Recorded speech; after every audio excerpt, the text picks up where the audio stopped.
Okay, let's unpack this. Today we're doing a custom deep dive into, well, a single digital asset listing. Hmm. And when I say high stakes, I mean I don't think we've ever seen anything quite on this scale. We are talking about a domain name with a list price of over 3 billion US dollars. It's just a staggering number. It is. So our mission is really specific. We have the source materials, the marketing documents for this asset. The domain is Americarea.com. And we're going to try to understand the strategic vision that justifies that price. And it's such a precise price tag, too. USD 3,051,150,381. Exactly. This isn't about website traffic or, current ad revenue. This is a valuation based purely on potential. And what's fascinating right from the start is that the sources force you to just throw out all the usual metrics you'd use. Right. This isn't being sold as just a domain. The seller, Sourcing, calls it a Pan-American corporate and strategic digital asset. Corporate and strategic asset. Yeah. So for you, the learner, this means you have to look past the URL itself and really dig into the institutional framework they're trying to sell along with it. The price is literally the founding cost of a digital continent. That distinction is so important. Asset versus vision. So Yeah. let's start with the asset itself. Americarea.com. It's being marketed as a premier domain, but why that name? It seems so specific. Well, if you look at how they position it in the documents, the scope is it's purely continental. They're defining Pan-American in the broadest possible way. Yep. The whole idea is for this domain to be the digital nerve center for a framework that connects North America, Central America, South America, and the Caribbean. So all of it. All of it. They're not just aiming for some regional influence. They're talking about a kind of continental sovereignty. And the documents actually detail what they imagine it being used for. Oh, yes, in surprising detail.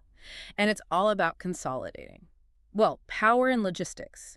They're pitching this to huge players. Think Pan-American corporations, massive holding companies, platforms for inter-American trade and finance. So the digital home for continental coordination. Exactly, for corporate media, for influence networks that that operate above and beyond national borders. It sounds less like a website and more like the digital version of the Organization of American States, but for business. That's a great way to put it, but built for commercial and communication dominance. And the name itself, Americarea, it's obviously been engineered to convey all of that.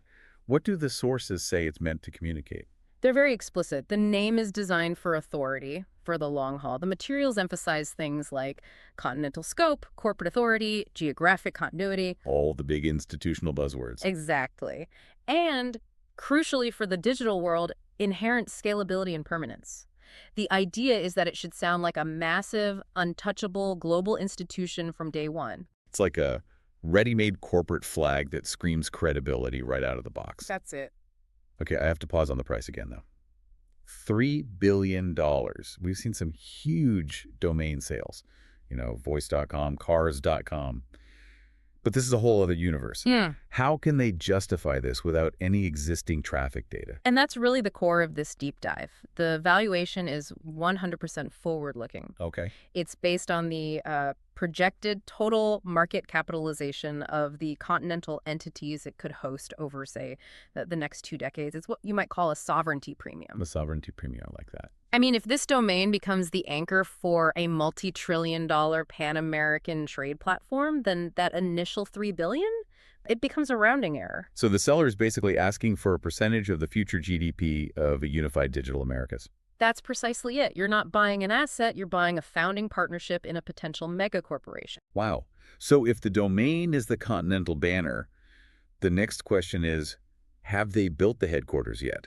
Which brings us to the operational ecosystem they're including. Exactly. And this is where we move from the purely strategic into, tangible readiness. Right. They're not just handing over a blank slate.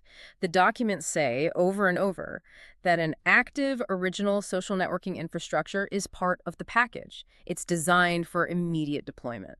And the value there is huge. I mean, just trying to secure matching brand names across all the major platforms. That can delay a corporate launch by months, sometimes years.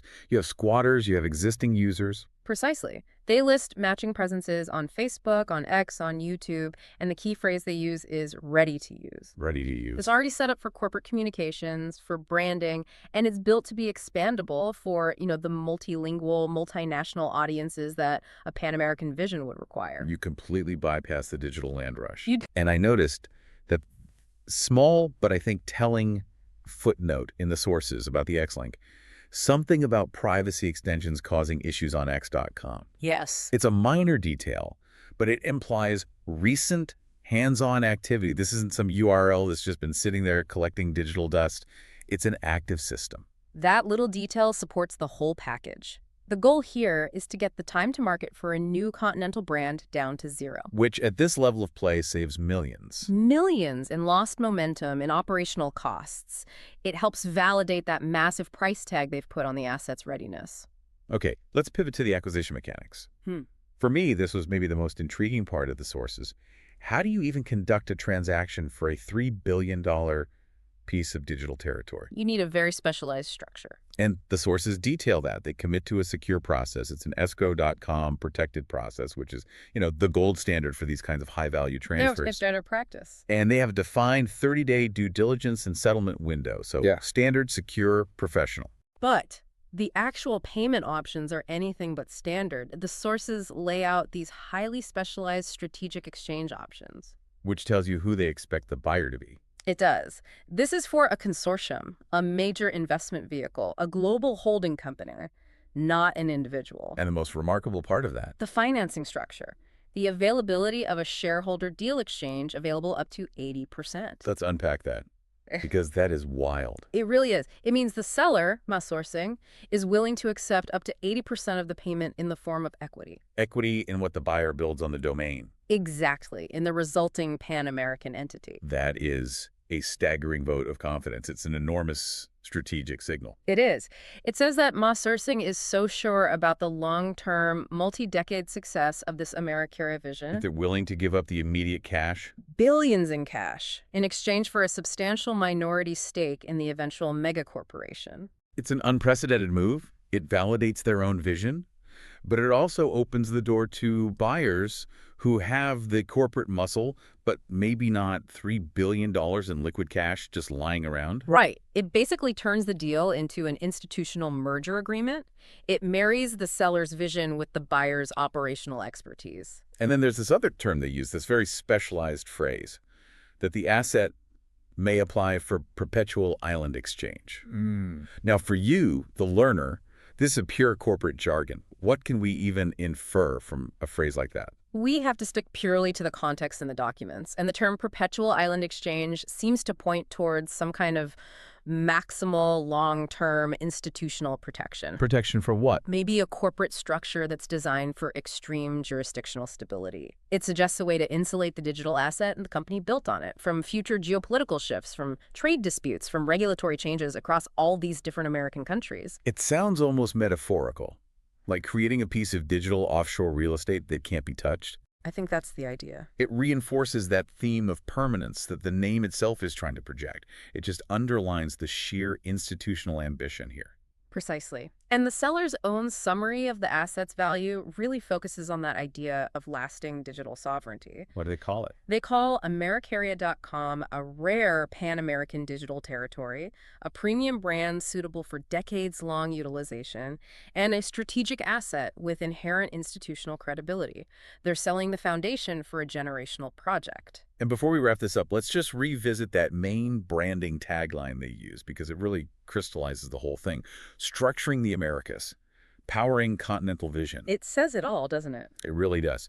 Now, the documents are clear that any interested parties have to formally apply. For any of those investment vehicles out there listening, the path for more info is https://sub.masssourcing.com. And they also provide contact details. There's a 247 voicemail service mentioned at +1 971 369 0369. And a dedicated email.domain at masssourcing.com. The whole process, again, is secure, protected by escrow.com, and clearly set up for institutional level engagement. So what does this all mean for you, the learner? The documents we've gone through present this comprehensive multi-billion-dollar valuation based almost entirely on on perceived future potential. On continental brand sovereignty. Exactly. It's a pure play on institutional possibility, and it's backed up by an ecosystem that delivers immediate launch capability and a financing structure designed for corporate mergers, not domain sales. So the key takeaway here is really seeing how a massive digital asset valuation can pivot entirely away from short-term metrics. We're not talking about clicks or ad revenue. Not at all. This is all about geopolitical strategy and a long-term institutional vision. It's a masterclass in how to sell foundational global potential. And that leads us to the final provocative thought we want to leave you with. Given this very specific, immense valuation, ask yourself this. What fundamental change in global trade, in geopolitical stability, or in corporate structure would need to happen over the next decade to make one single piece of digital real estate, one designed to unify the Americas, genuinely worth over $3 billion? What has to happen to make that bet pay off? Exactly. You really have to contemplate the ultimate scale of that perpetual island exchange that an asset like this represents in our, ever-evolving world of digital territory. An immense vision, all wrapped up in a few digital letters. That was The Deep Dive.